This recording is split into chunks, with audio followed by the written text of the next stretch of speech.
Dans cette vidéo, je vais vous expliquer la fabrication d'un poulailler. Précisément, ce poulailler que vous voyez en face de moi. Nombre de feuilles de tôle utilisées par estimation pour ce bâtiment, c'est 280 feuilles de tôle. Et ça colle. Eh bien, voici l'occasion rêvée. Dans notre deuxième partie, comment fabriquer un poulailler, nous allons vous montrer les étapes à suivre. C'est la dalle que vous voyez bien lissée. On peut bien remarquer comment c'est beau, comment ça brille. Eh bien, c'est bien lisse. Lorsque les selles, la litière sera à l'intérieur, le ramassage sera très facile.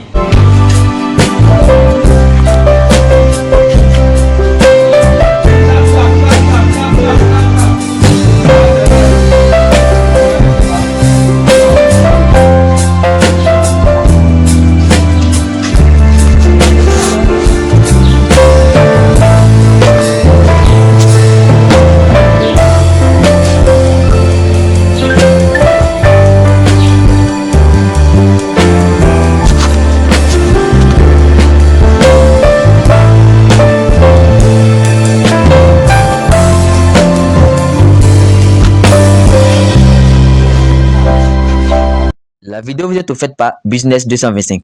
La fréquente plus 225 07 47 56 97 05. Pour garder plus de temps, contactez-nous dès à présent.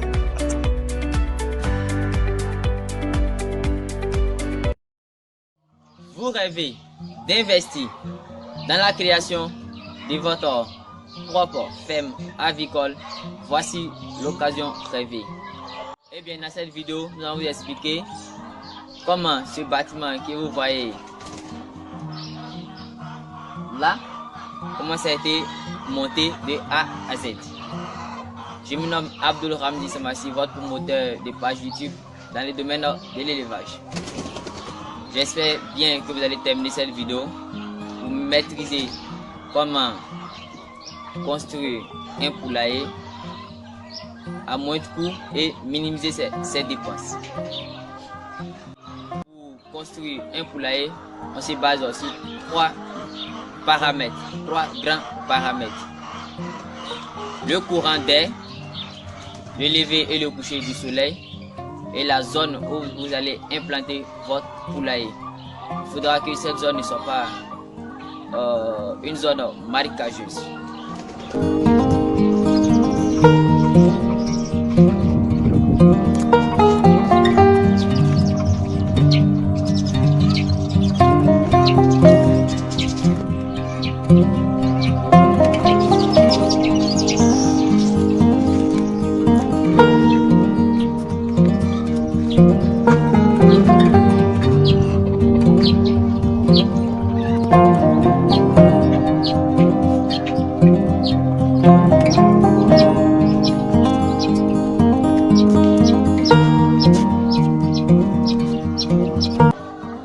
Dans cette vidéo, je vais vous expliquer la fabrication d'un poulailler. Précisément, ce poulailler que vous voyez en face de moi.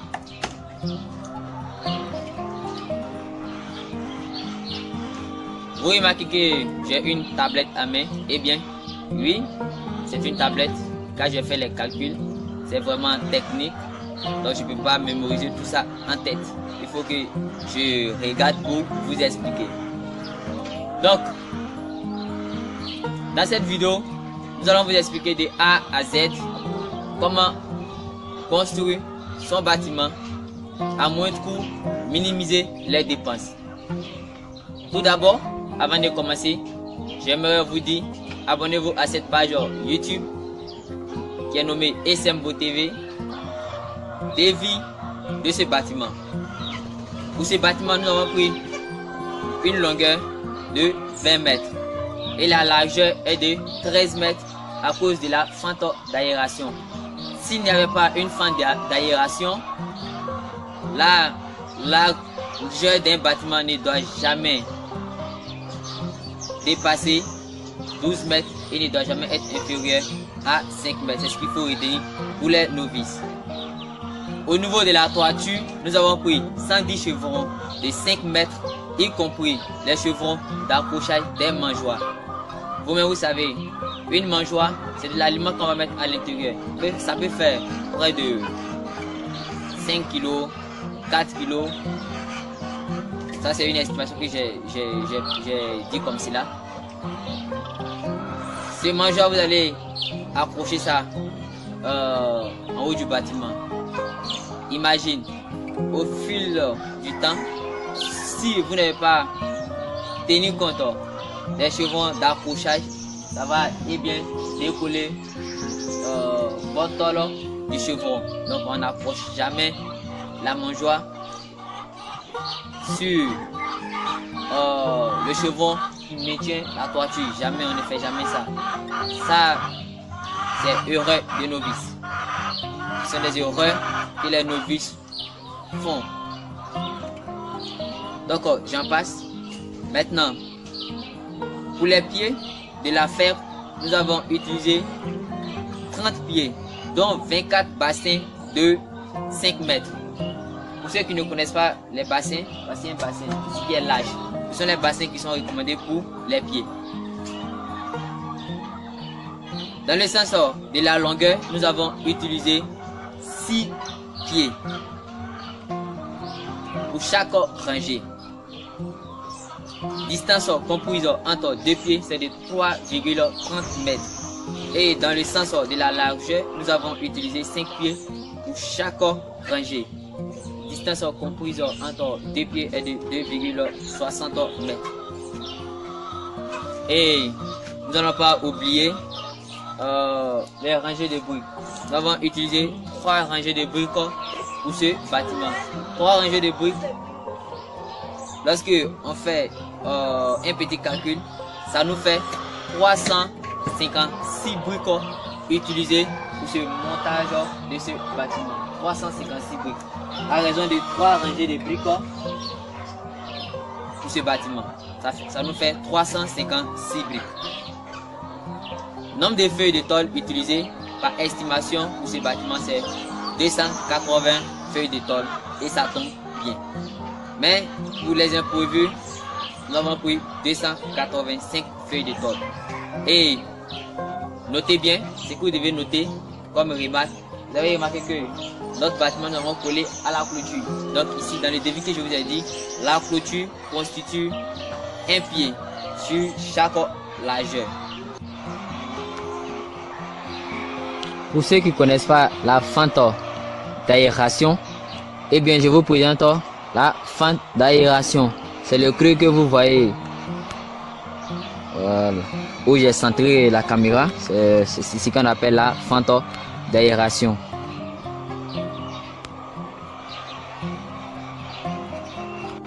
Donc, dans le sens de la largeur, nous pouvons compter 5 pieds. Donc, le premier que voici là, le deuxième, le troisième, j'avance encore, le quatrième, celui-là, ça ce n'est pas dedans, ça sera supprimé. Pourquoi? Parce que ça il a servi de support, voilà, pour maintenir le bâtiment en équilibre. Donc ça sera supprimé. Le mur fait notre 5e pied. Vous pouvez voir. S'il n'y avait pas un mur, il faut bien noter ça. S'il n'y avait pas un mur, on allait mettre un 5e pied.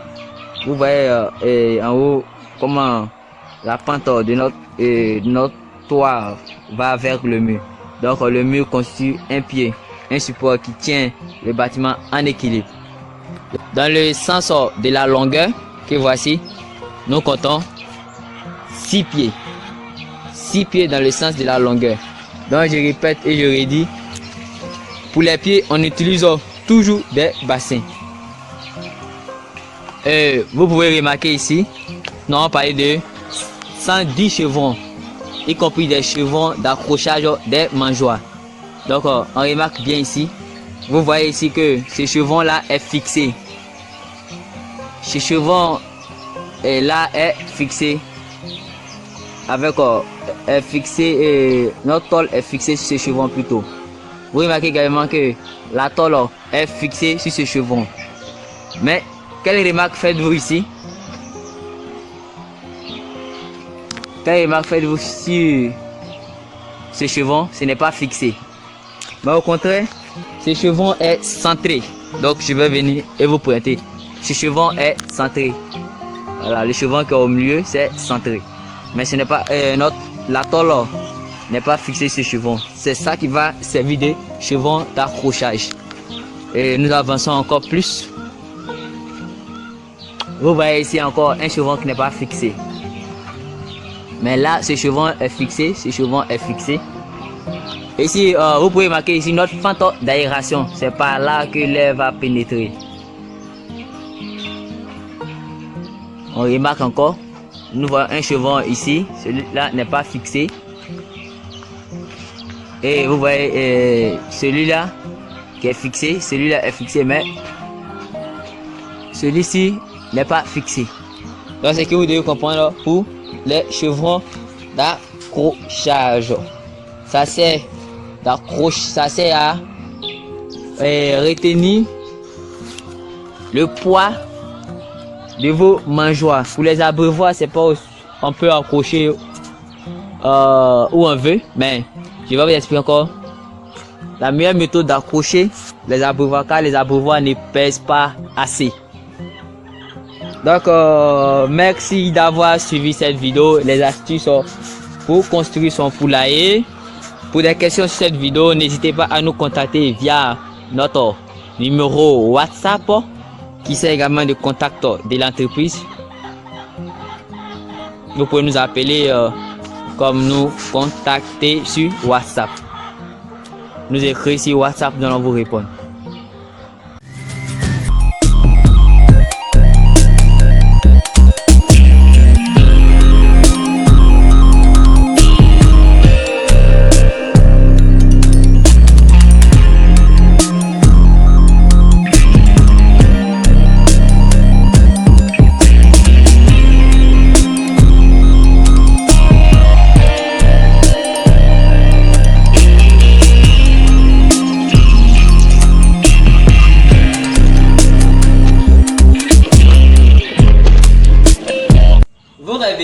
D'investir dans la création de votre propre ferme avicole, eh bien voici l'occasion rêvée.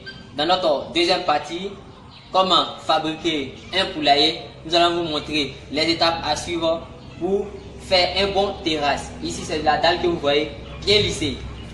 On peut bien regarder comment c'est beau, comment ça brille, et bien c'est bien lisse. Lorsque les selles, la litière sera à l'intérieur, le ramassage sera très facile. Vous-même pouvez faire le constat ici. Nous avons, je sais que certaines personnes se posent la question, combien de paquets de ciment nous avons utilisé? Eh bien, nous avons utilisé 40 paquets de ciment. 40 paquets de ciment, ça fait 2 tonnes. Mais d'autres maçons pourront utiliser 3 tonnes de ciment, ça dépend. Mais ici, au moins la moyenne c'est 40 paquets de ciment, ce qui est 2 tonnes. Dans la première vidéo, j'avais oublié de préciser un petit détail. Vous voyez ici le pied. Donc je vais approcher la caméra de plus près, encore plus près. Voilà, on peut voir notre pied ici. Vous voyez que ce n'est pas dans la terre. Voilà, il y a du fer, ça c'est du fer, ce n'est pas du bois, c'est du fer que vous voyez ici. Donc le pied qui est censé être un bassin, voilà, les bassins sont plus larges qui résistent. Donc vous voyez ici dans ce bâtiment, ça c'est un bassin. Voilà, le bassin vous pouvez constater ici. C'est un ancien bâtiment. Ce bâtiment c'est vieux, hein, je sais pas, ça fait des années.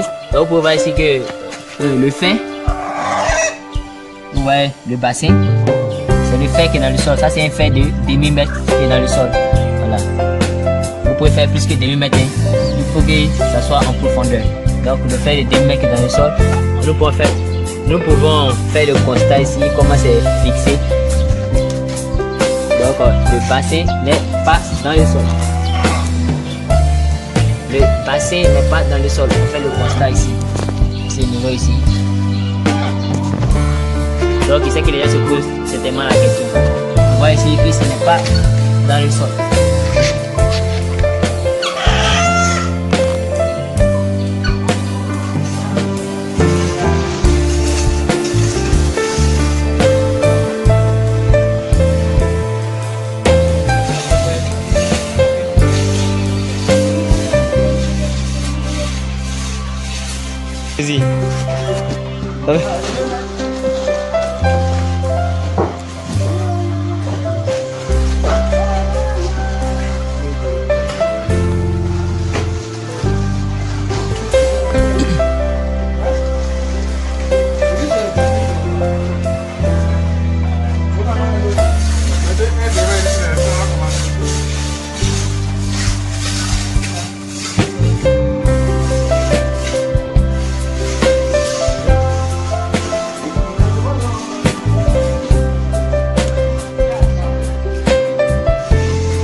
ma page YouTube là.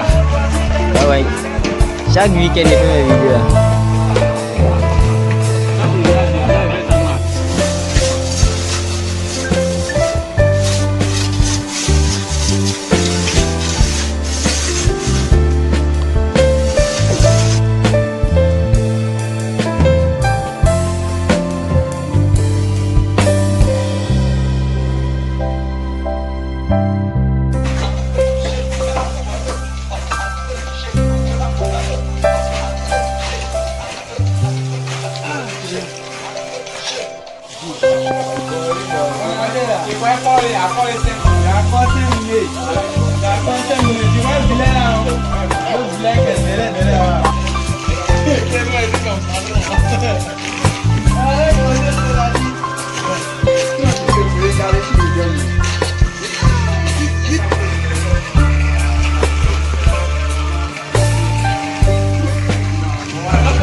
partout quoi. T'es partout.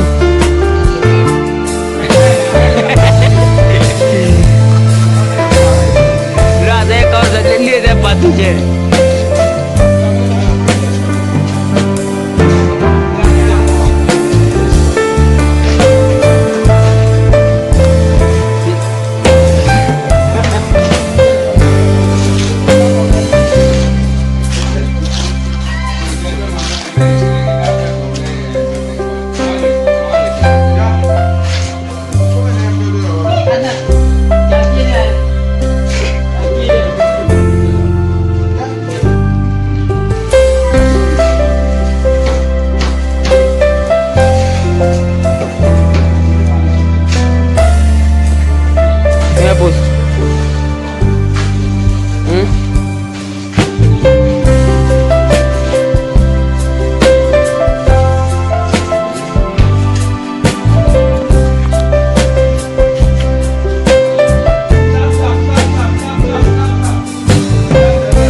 t'as construit la maison, elle est dans Google quoi.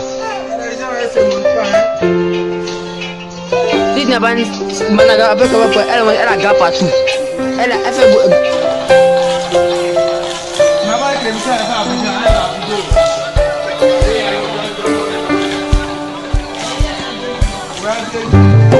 Il y a une maison de bâtiment.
Saya gini loh, saya potong bebas saya.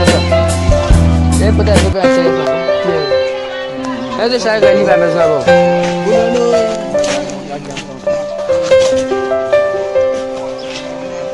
Saya ada mampu.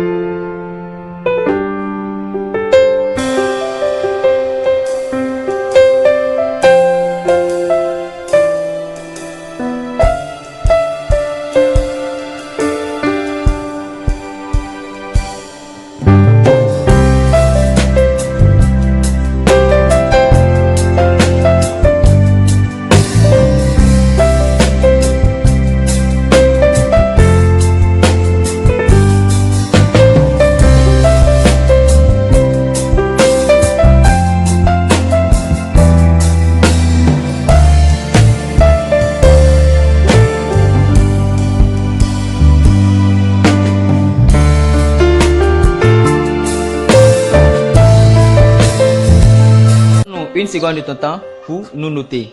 Si vous avez aimé la vidéo, laissez-la en commentaire, laissez vos commentaires pour dire si vous avez aimé la vidéo. Et si vous aimez qu'on fasse de nouvelles vidéos sur la fabrication du poulailler, n'hésitez pas à laisser des commentaires. Et tu as aimé la vidéo, tu as suivi la vidéo jusqu'à la fin, tu l'as trouvée très instructive. Donc, like la vidéo, partage-la pour que d'autres personnes puissent la voir. Et nous encourager à ajouter de nouvelles vidéos. Abonne-toi, active la cloche de notification. Ciao et à bientôt. C'était Abdourahmane Samassi, votre promoteur de page YouTube. Ciao, je vous aime.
Amadou. Viens, ballon.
No, yo eché la más.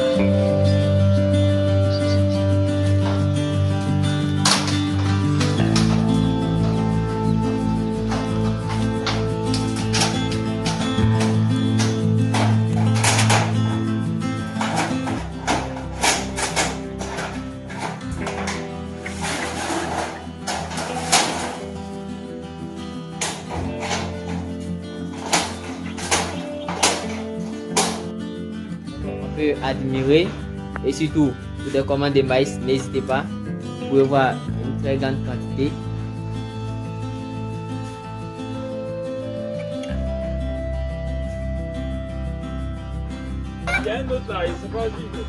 Ok, ça c'est un deuxième endroit de stockage de maïs. Voilà. On peut faire le constat ici.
Tu as aimé cette vidéo, n'hésite pas de laisser un commentaire tes suggestions ou ce que tu as aimé dans cette vidéo. N'hésite pas également de laisser ça en commentaire.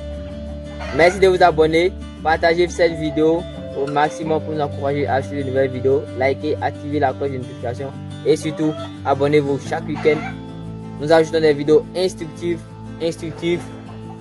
dans le domaine de l'agriculture. Merci. Hello, j'espère que vous allez bien. Soyez la bienvenue sur la page YouTube et Sembo TV. Sur cette page YouTube, nous parlons de santé animale. Sur cette page YouTube, nous parlons de savoir-faire à la ferme. Sur cette page YouTube, nous parlons de l'élevage moderne. Ce que vous devez savoir, ici, nous parlons de ce que nous maîtrisons. Nous mettons en pratique ce que nous disons pour obtenir de très bons résultats. Donc, aujourd'hui, vous expliquer entre un bâtiment en bois ou un bâtiment en béton avec quel bâtiment vous devez commencer. Nous allons vous expliquer ça dans cette vidéo en vous donnant les avantages et les inconvénients. Ce que vous devez savoir, vous pouvez commencer avec un bâtiment en béton comme un bâtiment en bois, mais tout dépend de vos moyens. Un éleveur dépense, c'est pour avoir des bénéfices. Un éleveur ne dépense pas comme cela. Voilà pourquoi il est très important de faire un devis. Toujours je le dis, faire l'élevage ce n'est pas acheter un terrain. Faire l'élevage ce n'est pas construire un bâtiment. Faire l'élevage ce n'est pas acheter des poussins. Faire l'élevage ce n'est pas donner à manger aux poussins. Faire l'élevage ce n'est pas donner des médicaments, des antibiotiques aux poussins. Mais faire l'élevage c'est avoir la maîtrise, c'est maîtriser ce que tu fais et avoir des bénéfices. Faire l'élevage c'est de vivre de son métier. Parce que lorsque tu fais l'élevage, tu dois vivre de ça. Donc, ce que vous devez savoir, pour un bâtiment en béton, la durée c'est de 50 ans et plus. Un bâtiment en béton peut durer 50 ans et plus. Un bâtiment en bois peut durer 10 ans. D'autres vont se dire, mais pourquoi ne pas commencer avec un bâtiment en béton? Parce que ça dure 50 ans, mais c'est très cher. Si toi, tu veux faire un élevage semi-moderne, que tu commences avec un bâtiment en béton, ça ne t'arrange pas. Tu vas dépenser des millions pour obtenir des miettes. Vous voyez, c'est à quel moment vous allez retirer votre capital? C'est à quel moment? Par exemple, si tu commences avec un bâtiment en bois, tu vas dépenser moins et tu vas retrouver facilement l'argent que tu as dépensé dans le bâtiment et te faire assez de bénéfices.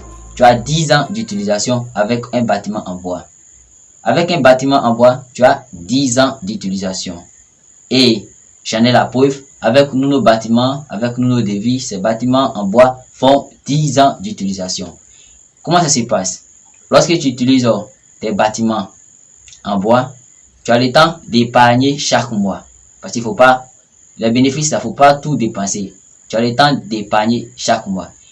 Par exemple, si tu commences, que tu as commencé à faire assez de bénéfices, que tu épargnes 10 000 francs CFA chaque mois, donc on prend 10 000 fois 12, puisqu'on sait qu'il y a 12 mois dans l'année. Il y a 12 mois dans l'année. Donc, 10 000 francs CFA fois 12, ça te fait 120 000.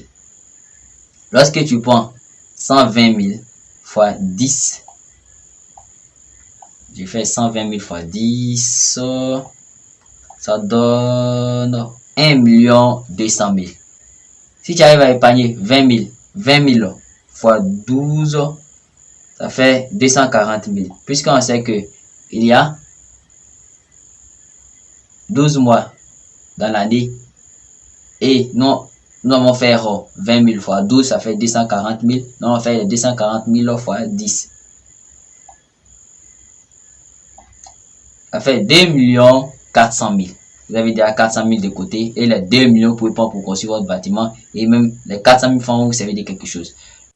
Donc, vous comprenez que en 10 ans, vous aurez économisé quelque chose. Ça dépendra de vous, la manière que vous allez économiser. Mais ce que vous devez savoir, avec 2 millions de francs CFA, vous pouvez faire ce type de bâtiment qui défile devant vous. Vous pouvez faire ce type de bâtiment, mettre les tôles, mettre du grillage de qualité, du grillage inoxydable, faire la chape, mettre les murets, ça veut dire les rangées de briques, terminer et même acheter les abreuvoirs, acheter le matériel d'élevage si vous savez gérer. Mais avec ce bâtiment en béton qui défile, ce n'est même pas encore terminé. Les dépenses sont déjà à 5 millions de francs CFA, à 4 millions et quelques 5 millions de francs CFA. Ça veut dire que quoi? Pour terminer, ça va vous coûter près de 10 millions. Vous êtes d'accord avec moi que ça? À quel moment vous avez fini de retirer vos 10 millions? Donc, chers frères et sœurs, il est très capital et très important de savoir gérer ses dépenses. On dépense, c'est pour avoir des bénéfices. On ne dépense pas pour dépenser pour aller. L'espace se comprend. Maintenant, j'aimerais encore intervenir sur ce point. Les bâtiments fermés, chers frères, nous sommes en Afrique. En Afrique, il fait chaud. Donc, les bâtiments, c'est selon les zones. Si vous êtes en Europe, là-bas, il y a la fraîcheur. Donc, voilà pourquoi eux, là-bas, ils font des bâtiments fermés. Vous ne pouvez pas venir faire ici en Afrique des bâtiments fermés. Parce que lorsqu'on fait un bâtiment fermé, il faut mettre les sujets dans les conditions. Parce que le bâtiment doit être aéré de façon artificielle. Tu dois mettre soit la climatisation, un ventilo, etc., etc. Donc, les bâtiments fermés ne sont pas vraiment, ce n'est pas intéressant en Afrique. En Afrique, pour une personne qui veut faire un élevage semi-moderne. Parce que quand on dit un élevage moderne, c'est robotisé. Un élevage moderne, c'est robotisé. Même pour classer les œufs, c'est la machine. Pour ramasser, c'est la machine. L'homme intervient, mais ce n'est pas trop. Mais un élevage semi-moderne, ça répond aux critères d'un élevage moderne, mais c'est à 70%, à 80% seulement la modernisation. Le reste maintenant, ça fait intervenir l'homme. C'est la différence entre l'élevage moderne et l'élevage semi-moderne. Un autre paramètre. Il y a des personnes, même si vous avez de l'argent, que vous venez voir un site qui ne respecte pas les critères, ce n'est pas la peine de faire votre élevage sur ce site. D'abord, un site où on ne peut pas avoir de l'eau, ce n'est pas la peine de faire votre bâtiment d'élevage là-bas. Ce n'est pas la peine d'installer votre ferme dans un endroit où on ne peut pas avoir d'eau. Un endroit dont le relief ne répond pas aux critères d'élevage, il pas par exemple, si c'est une zone marécageuse, ce n'est même pas la peine de faire l'élevage là-bas. Il ne faut pas se dire que non, on va corriger le terrain, on va essayer de prendre des machines pour corriger le terrain. Ne gaspillez pas votre argent inutilement. Parce que, qu'est-ce que j'ai dit? En élevage, on veut avoir assez de bénéfices et non assez de dépenses. Il ne faut pas faire des dépenses inutilement. Et j'aimerais vous dire, avant même de installer votre ferme, il faut faire valider votre terrain par un spécialiste en élevage. Les spécialistes en élevage peut être un vétérinaire, ça peut être un technicien, ça peut être un ingénieur en technique d'élevage, etc., etc. Un spécialiste en élevage, c'est lui qui doit valider votre site d'élevage. Maintenant, lorsque vous allez, avant de construire votre bâtiment, votre devis doit être validé par un technicien en élevage par un technicien en élevage, un vétérinaire ou un ingénieur des techniques d'élevage. On ne se lève pas comme ça, on ne fait pas des recherches dans le tas comme cela et prendre des résultats dont toi-même tu n'es pas sûr, tu n'as pas essayé, tu n'as pas testé une fois. Parce que une fois tu finis de construire ton bâtiment, tu ne peux plus casser encore pour refaire. Un bâtiment qui est mal fait aura des répercussions sur la santé des animaux, aura des répercussions sur la croissance des animaux, aura des répercussions sur votre rentabilité. Parce qu'un bâtiment qui ne respecte pas les critères, tes sujets auront toujours des problèmes. Je pense que c'était tout pour notre vidéo d'aujourd'hui. Abonnez-vous sur cette page YouTube chaque week-end et tous les jours à la même heure. Généralement, nous mettons nos vidéos en ligne à 9h30 GMT Côte d'Ivoire. Tous les jours et les week-ends. Tu as pris assez de savoir aujourd'hui. Tu vas partir comme ça sans t'abonner. Partage la vidéo pour nous encourager à ajouter de nouvelles vidéos. Partage la vidéo pour que la communauté puisse agrandir. Partage la vidéo avec tes amis. Et n'hésite pas à laisser un commentaire si vous avez des préoccupations concernant cette vidéo. Si vous voulez qu'on fasse une vidéo sur un sujet bien précis, on le fera. Mais laissez-le en commentaire. Merci, c'était Abdul Hamid Samassi, votre propriétaire de page YouTube, ingénieur technique d'élevage. Sur cette page YouTube, nous parlons de ce que nous maîtrisons. Nous mettons en pratique ce que nous disons pour obtenir des résultats concrets. À la prochaine pour de nouvelles vidéos, pour des vidéos instructives sur la page YouTube et Semvo TV. On compte sur vous pour atteindre très bientôt 1 demi-million d'abonnés.